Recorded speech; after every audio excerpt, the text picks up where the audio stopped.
What up ninjas, my name is Ethan and welcome to a new video. In my previous one, I discussed the most easiest bosses in Cuphead, and today I want to take a look at the top 10 most difficult ones. As always, this is based on my personal opinion and my experience with the game, so if you have a different list or want to change some bosses, then let me know in the comment section down below. Also, I'm sorry that my voice sounds so weird. I'm sick at the moment, but I really wanted to make this video, so I hope you guys can bear with me. With that being said, let's take a look at the bosses that made me want to throw my controller to the wall. At number 10 I got Ribby and Croaks. Now before you decide to click away the video and think, oh my god, this guy is such a pleb, let me explain the reason behind this. Cuphead starts off relatively easy with the Root Pack and Goopy, and these two bosses stay pretty much the same while doing them on expert mode. With Ribby and Croaks, that's a whole different story, because now you have a boss on both sides of the screen, and you have to focus on attacks coming from both sides as well. For the most bosses, you can just avoid their attacks, wait until they're done attacking, and then you have a free shot for about 5 or 10 seconds. With Ribby and Croaks, that unfortunately is not the case, because when you reach their final stage, you have to parry the slot machine, and you can only attack them with 3 different kinds of obstacles coming your way, and this added a whole new level of difficulty to the boss fight. I used the charge shot myself, but I would recommend using the pea shooter, because that way you can just hold down the trigger button, and you only have to focus on the obstacles, and if you parry 2 or 3 times, the boss will die anyway, so that saves you some trouble instead of having to focus on your weapon as well. Spot number 9 goes to Captain Brinybeard, and I think this is one of my favorite bosses in the game, especially because I like the aesthetics of this map so much. That being said, there is just not a whole lot of room for you to actually maneuver around, because there's a barrel trying to splatter you, there's a giant fish type of whale thing that wants to eat you, Captain Brinybeard has a gun, and there's a whole arsenal of sea creatures that want to do stuff to you. So yeah, lots of stuff going on. I think the easiest way to deal with this is by parrying your cannon shots and just spamming the crap out of your super. Also, try to bait the barrel into landing when it's convenient for you. Don't have him fly around whenever you're dodging cannonballs or whatever, because that way you're gonna end up taking a hit.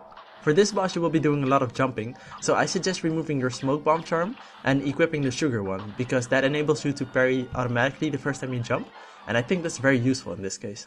I'm gonna give spot number 8 to Hildeberg. In general, you would think that she's a relatively easy boss, but she has so much health and she has so many different forms that it's gonna take you a lot of deaths to actually figure out what you need to do before actually doing it flawlessly and eventually killing her.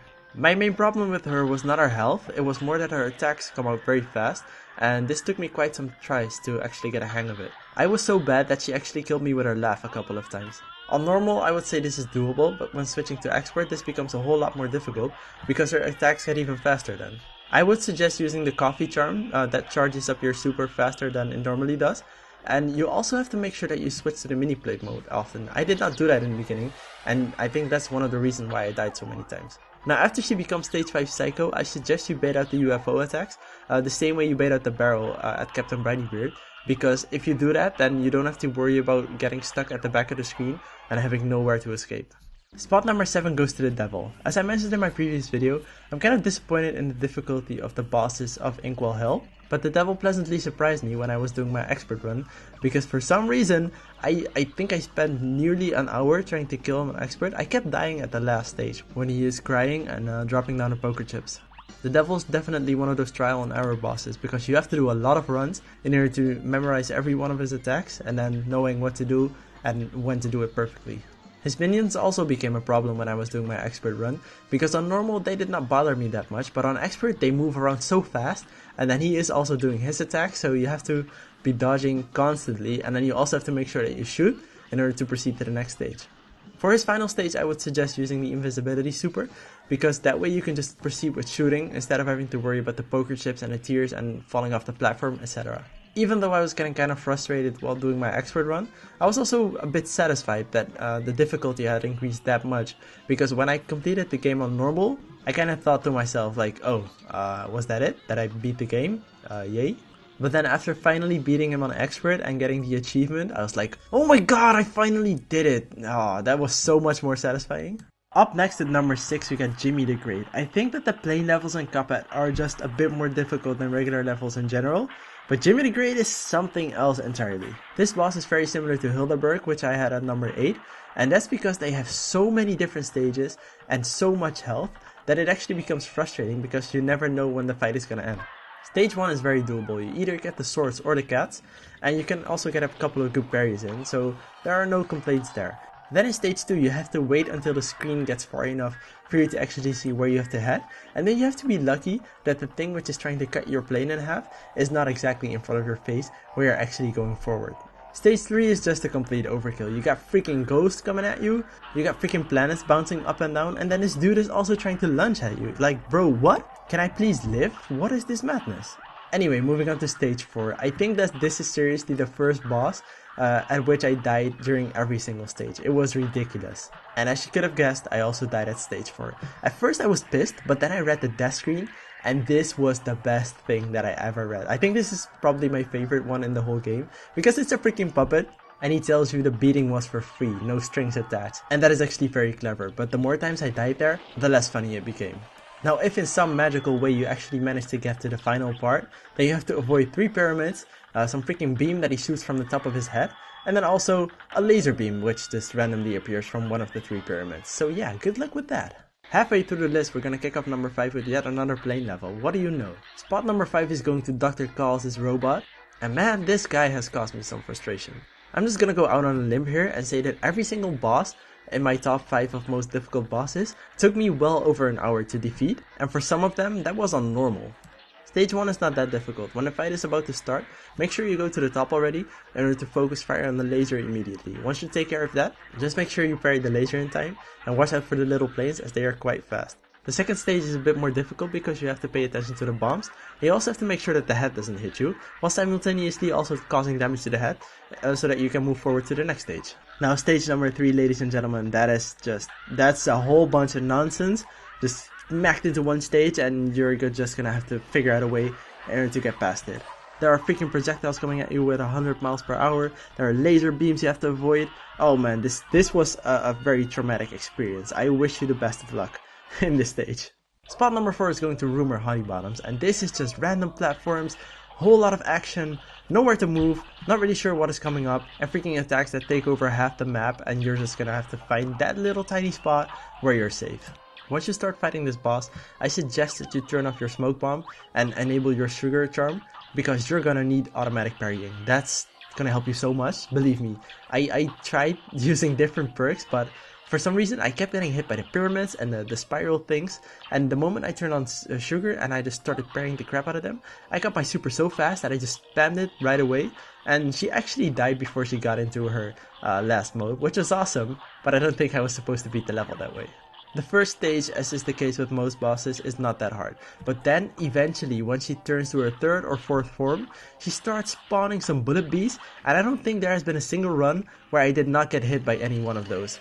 It would have been awesome to give you guys some tips on how to move forward with this boss, but as the platforms are random, the only piece of advice that I can give you is, depending on the form she takes, just make sure that you stick to the top as much as possible, because that way, if you fall down, then you also have the chance to correct yourself and actually land on a platform instead of falling to the bottom and losing a life. Alright, we're finally at the top 3, and I'm gonna give the 3rd spot to Beppy the Clown. Now first of all, you guys should know that I am not a big fan of clowns. I have never been, and this guy did not make this any better. Matter of fact, he made it even worse.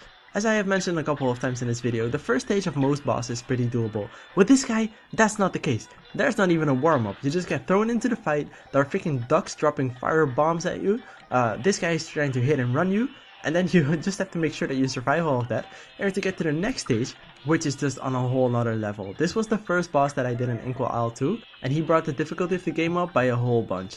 The second stage of this fight is not that bad at all, but at a certain point there's a freaking roller coaster coming your way, and that is going to be the main cause of your problems. I have 2 tips that I want to give you guys. Make sure that you parry the nose of the roller coaster. I actually found out way too late that this was possible, and for your weapons I would suggest using the charge and the spread shot.